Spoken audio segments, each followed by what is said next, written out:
Hello, it is Holly, and I am back with another video, and I wanted to talk about something that has been on my mind for a while. I may have made a similar video several years ago, but I'm going to talk about things that are different than if I had ever made that video. But I wanted to talk today about the pressure to read. Now also, if you hear a loud whirring sound, it's because my washer is not that far away and it's on its spin cycle, and I'm not going to wait to film this. So I wanted to talk about the pressure to read in 3 different ways. So the one is just the general pressure to read, how many books you're reading, all of that. Next is kind of related, but the pressure to read certain books, especially because of social media. And the last is the pressure to buy certain books, again, mostly because of social media. And this is really just a discussion, a conversation. It's not a judgment or anything like that. So first, let's talk about the general pressure to read. So I think part of the reason this is so top of mind for me is because over the last few years, my reading has really taken a downward trend. I've gone from easily reading 250 books a year to barely reading 100. And I will tell you, in 2025, it's February, and I've finished, I think, 7 books, and that's including a DNF.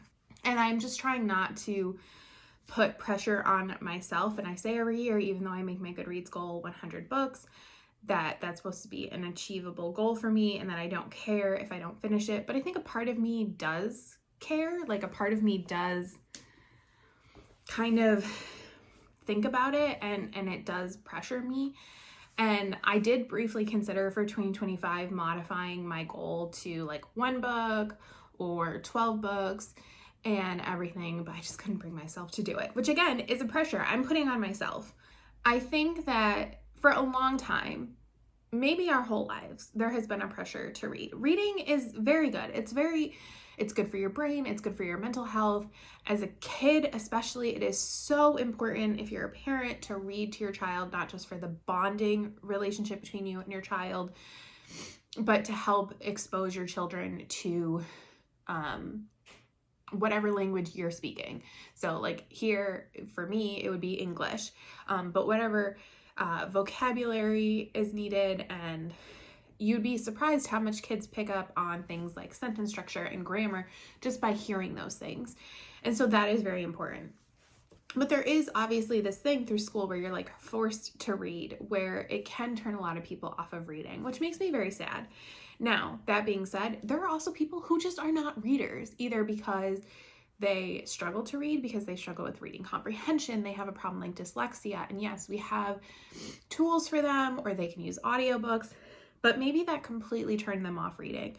Or maybe they just don't get joy out of reading for whatever reason, because they don't have that mental picture in their brain, and that's something that takes away that joy. I don't feel like I really have that, but I can see how that might inhibit people. And you're allowed to enjoy other things. And if I'd made this video before, I know this is something I would have talked about how I've had friends tell me that they're embarrassed that they don't read, especially because they know I'm a reader. I've never judged somebody for not reading. Just I don't judge you for what you're reading. You can read whatever genre you want, do whatever. You could read 1,000 children's books every year as a 50-year-old, and I would not judge you. You do what makes you happy. If you're not hurting anybody else, you're not hurting yourself, I'm happy for you. If your way to enjoy your downtime, which I do think it's very important for us to focus on downtime, on relaxing, on enjoying ourselves, is to play video games, is to watch TV, is to watch movies, is to do any of those things. That's not bad. That's not an inferior hobby. It's not an inferior use of your time or your brain or anything like that. And I think that that's important to say. That being said, I think as social media, reading has become so much more popular on social media, which I think is definitely a testament to TikTok. I'm not on TikTok, but you know, I see a lot of things come over and I see a lot of people talk about things, and obviously TikTok means something because I see advertising all the time where it's like book talk favorites and stuff. So obviously it is making a difference, and I think you can see that also in the types of books that are getting written, or the types of books, how books are being marketed. I think a lot of times people think books are changing. I think especially with self-publishing, it's not that books are changing, it's that maybe people are changing how they are marketing the books that they always would have written. But that's another conversation.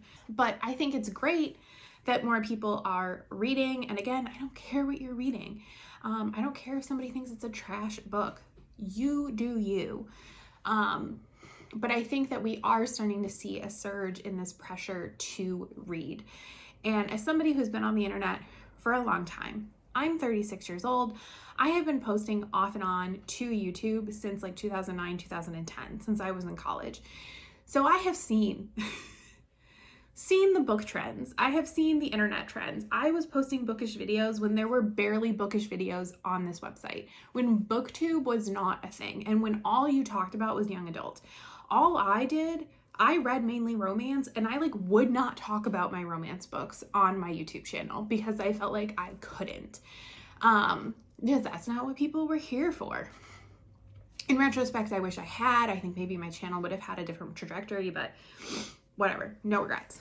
But I think you are seeing now on like the Book Talk, Instagram, short form content creators, you are starting to see what I saw in like the early 2010s on YouTube, which is like BookTube, which is where there's this pressure to read a crap ton of books.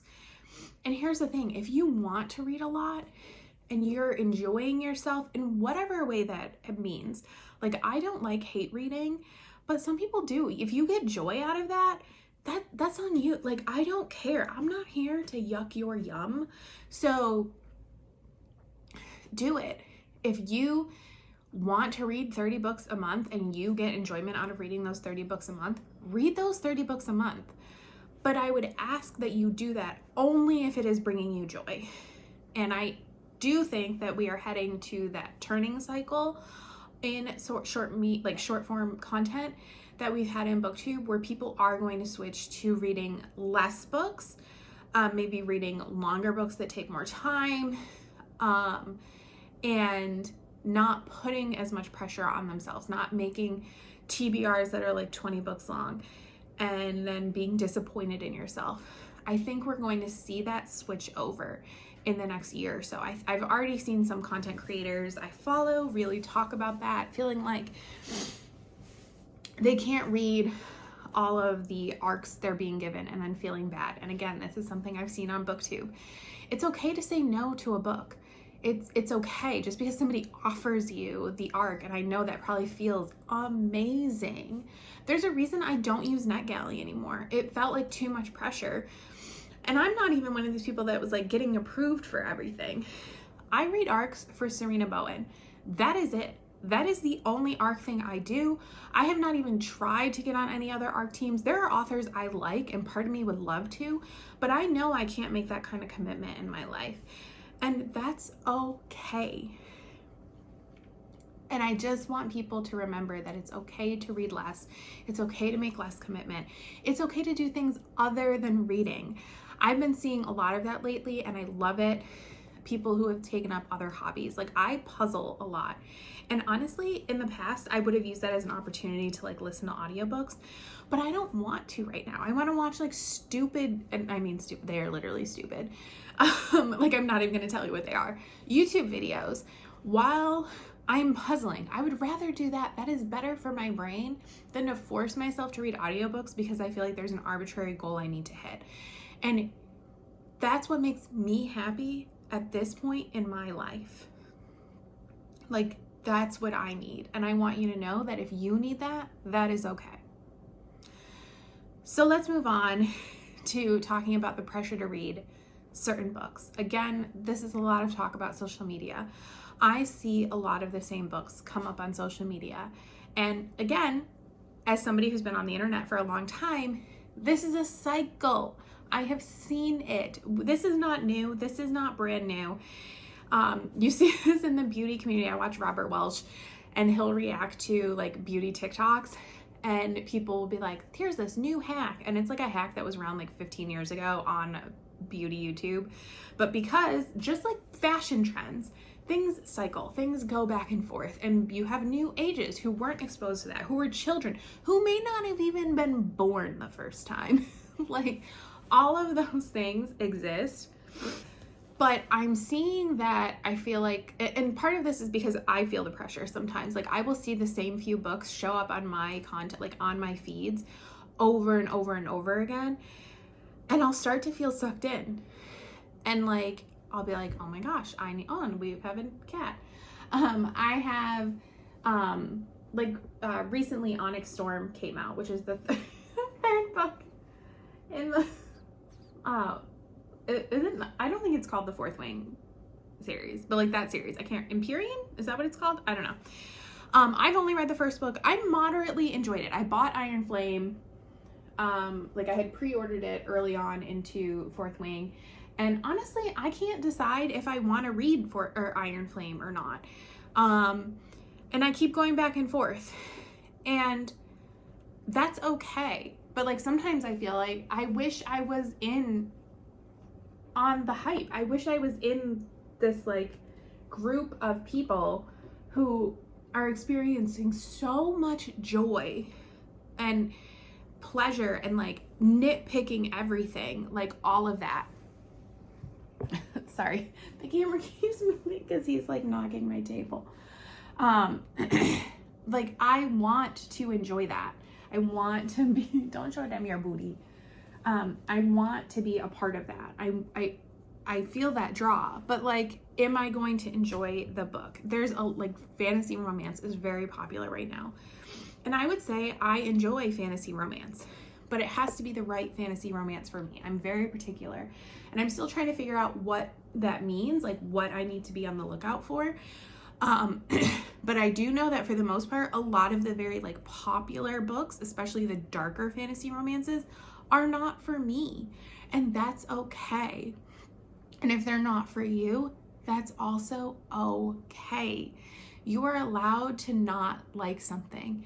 And I'm not saying that people are being mean or rude if you don't enjoy something, but I think sometimes we can kind of like start to trick our brains, or like, influencer culture exists for a reason. It's because it works. Like, I personally, I do not watch book hauls anymore, like if I can help it. And I barely make them on my channel because I find them to be incredibly influential on me. And then I buy books I don't need. I spend money I don't need. And even if I enjoy the book, that doesn't mean I need to buy it right away. I most certainly don't need to buy it like when I am not going to read it for 3 or 5 years, because I already have 180 books on my TBR shelf. So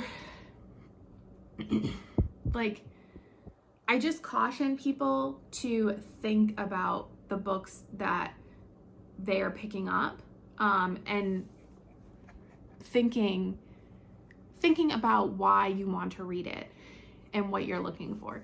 And maybe you do just want to be a part of that group, and that might be okay, but it also might not be. That might not be healthy for you. I hope that makes sense. The last is the pressure to buy and haul books. I did briefly kind of mention this in the last section, and this is less so about buying tons of books. And listen, I'm not a minimalist. I will probably never be one. I own a lot of stuff. And this isn't a commentary on consumerism, consumption, and I know in 2025 we're going into what seems to be a turning point again. This is what happens on the internet in all like subcultures of it. You will see intense beauty hauls, beauty declutters, intense book hauls, book unhauls. Like, you will see this. It happens all the time. And I think we are on that like downward. We're gonna see a lot of people trying to like take their TBR to zeros, tackle their TBR. All of those things are going to become very popular in the next year or so. I have seen this cycle. What I am more specifically talking about is the pressure to buy a lot of books just to post the obnoxiously large haul because it gets clicks. And is it hurting anybody? Not really. A lot of times when I see stuff like that, It appears to be like thrift hauls, like from thrift stores, or garage sales, library book sales, that kinds of things. So it's not even like you're necessarily spending a ton of money. But do you really need those books? Do you really want those books? Maybe you do. I have books on my shelves that are like romances that have step backs that I really like that I'm probably never going to read, but I love the step back. And that's fine. Those just aren't on my TBR shelf, and that's fine. And that's okay. And so it is okay, but I caution you to think about what you're doing with those things. And then the really big thing that is getting to me is all of the special editions. And part of this is because for several years, I was sucked into it. And a lot of them are very beautiful. And a lot of these artists that are creating these special editions are very talented. And I don't want them to lose work. But especially with new releases, it is getting obnoxious to me that like every book retailer has their own special edition. Then we have the standard edition.